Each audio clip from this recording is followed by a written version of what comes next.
On commence donc par la situation au Mali, alors que le chaos règne toujours dans le nord du pays. La CEDEAO, la Communauté économique des États de l'Afrique de l'Ouest, est toujours réunie à Abidjan pour discuter avec la junte d'une prochaine levée de leurs sanctions imposées le 2 avril dernier.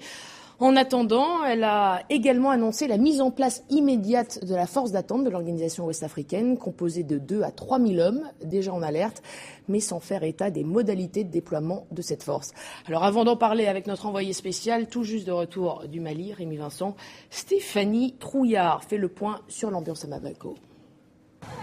Dans les rues de Bamako, les Maliens n'ont pas changé leurs habitudes. Les vendeurs du marché sont bien derrière leurs étals, la circulation est toujours aussi chaotique et à la mosquée, l'appel à la prière continue à rythmer la journée.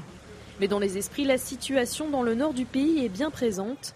Même si les rebelles Touaregs ont annoncé la fin des combats, pour beaucoup d'habitants, il n'y a pas de différence entre eux ou entre les membres du groupe islamiste Ansar Dine. Pour nous, de toutes les façons, c'est le même gars. Ils ont commencé à combattre ensemble et à un moment donné, arrivé à peu près à leur objectif, ils ont eu des divergences. Donc, nous, on est au sud, on ne peut pas faire mais la différence.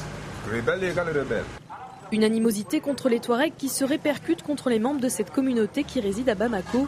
Beaucoup d'entre eux ont d'ailleurs choisi de quitter la ville. S'il n'y a pas une partie de la communauté qui n'est pas là, les autres communautés ne peuvent pas connaître la culture. Donc ça veut dire que tout le monde, les artistes ne sont pas là, et le personnel est parti.